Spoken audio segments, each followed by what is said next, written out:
Jhabua police ने बामन झीरी मोड़ पर हुए एक अंधे कत्ल की गुत्थी को महज कुत्थी को में सुलझा लिया है। जी हां, लापता हुए शांतु पारगी की बेरहमी से हत्या कर दी गई थी और पुलिस ने इस मामले में तत्परता दिखाते हुए मुख्य आरोपी को गिरफ्तार कर लिया है। हैरान करने वाली बात यह है कि इस खौफनाक वारदात को अंजाम देने वाला कोई और नहीं बल्कि मृतक का ही एक करीबी दोस्त निकला, जिसने मामूली रंजिश और शक के चलते इस पूरे हत्याकांड को अंजाम दिया। झाबुआ जिले के पेटलावत थाना क्षेत्र में आने वाले बामन झीरी मोड़ पर बीते दिनों सनसनी फैल गई, जब लापता शांतु पारगी का लहूलुहान शव बरामद हुआ। शांतु के चेहरे पर गंभीर चोटों के निशान थे, जो चीख चीख कर गवाही दे रहे थे कि ये कोई सामान्य मौत नहीं बल्कि एक बेरहम कत्ल है। पुलिस ने मर्ग कायम कर जब तफ्तीश शुरू की तो पोस्टमार्टम रिपोर्ट ने हत्या की पुष्टि कर दी। मामले की गंभीरता को देखते हुए झाबुआ के पुलिस अधीक्षक देवेंद्र पाटीदार खुद ग्राउंड जीरो पर उतरे और बारीकी से साक्ष्य जुटाने के निर्देश दिए। पुलिस के सामने चुनौती बड़ी थी क्योंकि कातिल ने सबूत मिटाने की पूरी कोशिश की थी, लेकिन कहते हैं ना कि कानून के हाथ लंबे होते हैं। पुलिस को जानकारी मिली कि मृतक शांतु को आखिरी बार उसके दोस्त दिनेश उर्फ दितिया मोरी के साथ देखा गया था। वहीं घटनास्थल से मिले शराब के क्वार्टर और पानी की बोतलों ने पुलिस के शक को यकीन में बदल दिया। दिनांक 23 मई को मुखबिर की सटीक सूचना पर पुलिस ने घेराबंदी कर आरोपी दिनेश मोरी को दबोच लिया। जब पुलिस ने कड़ाई से पूछताछ की तो आरोपी ने अपना गुनाह कबूल कर लिया। झाबुआ से सिंघम न्यूज के लिए सुनील डाबी।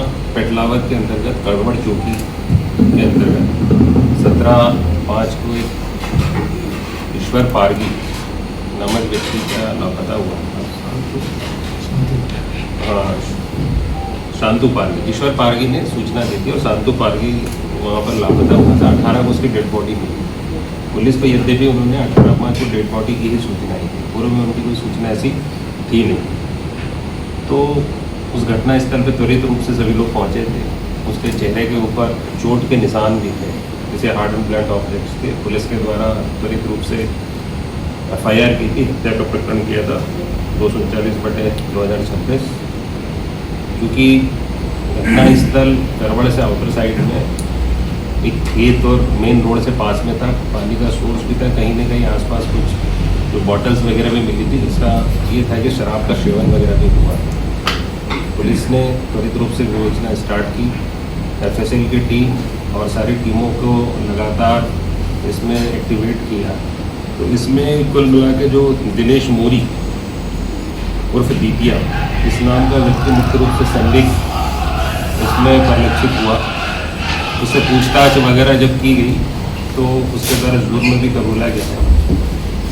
आरोपी के द्वारा ये बताया गया था कहीं न कहीं जो मृतक है दोनों साथ में पुराने मित्र हैं, साथ साथ धमाली भी करते थे। कुछ समय से मृतक नहीं कर रहा था और कई बार वो साथ में पार्टी भी करते थे। उस दिनांक को भी लगातार वो शराब पी रहे तो उसमें झगड़ा हुआ था और उन्होंने उसको चोट कारित करके मर्डर किया। एक और कहीं न कहीं सूचना आ रही है कि मृतक का उसके घर पर भी जाना था और कहीं न कहीं उसकी पत्नी को परेशान करने के संबंध में भी उसके द्वारा आरोप बताए जा रहे हैं। गाली गलौज भी करना, पैसे की मांग करना, इस तरह के आरोपी के द्वारा बताया गया। इस घटना के चलते उसने उसके साथ में हार्ड एंड ब्लंट एक टामी जो राड़ थी उससे उसके चेहरे पर लगातार वार की और उससे उसकी मृत्यु कर दी। आरोपी को अरेस्ट कर लिया है, बाकी का इन्वेस्टिगेशन भी लगातार